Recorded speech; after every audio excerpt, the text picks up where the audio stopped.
పూర్తి వివరాలకు చదవండి రేపటి అక్షర శిల్పం దినపత్రికలో.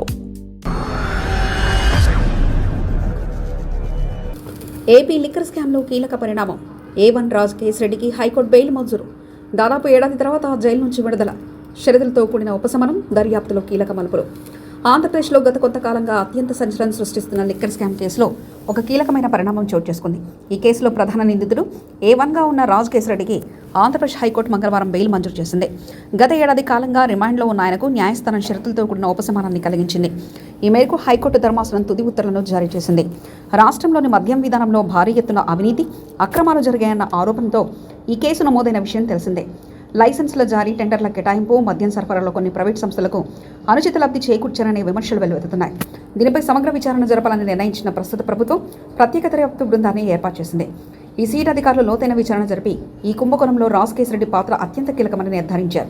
ఈ నేపథ్యంలో గత ఏడాది ఏప్రిల్ 25వ తేదీన రాజ్ కేసిరెడ్డిని అధికారులు అరెస్ట్ చేశారు. అప్పటి నుంచి ఆయన జ్యుడిషియల్ కస్టడీలో భాగంగా రాజమండ్రి సెంట్రల్ జైల్లో ఉన్నారు. రాజ్ కేసిరెడ్డి తరఫున ప్రముఖ న్యాయవాదులు హైకోర్టులో బెయిల్ పిటిషన్ దాఖలు చేశారు. గత కొన్ని నెలలుగా ఈ పిటిషన్లపై విచారణ జరుగుతుంది. నిందితుడి తరఫున న్యాయవాదులు వాదిస్తూ ఇప్పటికే ఏడాది కాలంగా ఆయన జైల్లో ఉన్నారని కోర్టుకు వివరించారు. దర్యాప్తునకు కావాల్సిన అన్ని వివరాలను ఆయన ఇప్పటికే అధికారులకు అందించారు. సాక్షులను ప్రభావితం చేసే అవకాశం లేదని వాదించారు. మరోవైపు ప్రభుత్వ తరఫు న్యాయవాదులు బెయిల్ను తీవ్రంగా వ్యతిరేకించారు. ప్రధాన నిందితుడు బయటకు వస్తే కేసు దర్యాప్తు దెబ్బతింటుందని, కీలక సాక్ష్యాలను తారుమారు చేసే ప్రమాదం ఉందని ఆందోళన వ్యక్తం చేశారు. అయితే ఇరుపక్షాల వాదనలు విన్న హైకోర్టు ధర్మాసనం నిందితుడిని కొన్ని షరతులతో కూడిన బెయిల్ మంజూరు చేయాలని నిర్ణయించింది.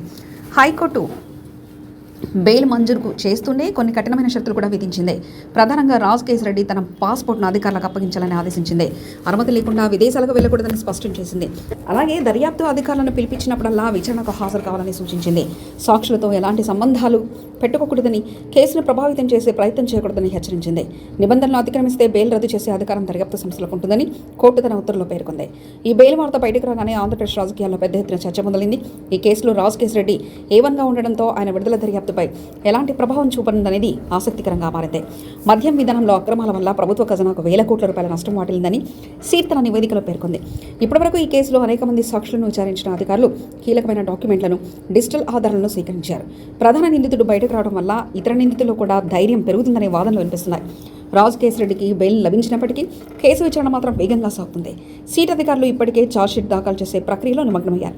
ఈ కేసులో రాజ్ కేసిరెడ్డితో పాటు మరికొంతమంది ఉన్నతాధికారులు, రాజకీయ నేతల పేర్లు కూడా ఉన్నాయి. మరిన్ని కథనాల కోసం సబ్స్క్రైబ్ చేసుకోండి మీ అక్షర శిల్పం. పూర్తి వివరాలకు చదవండి రేపటి అక్షర శిల్పం దినపత్రికలో.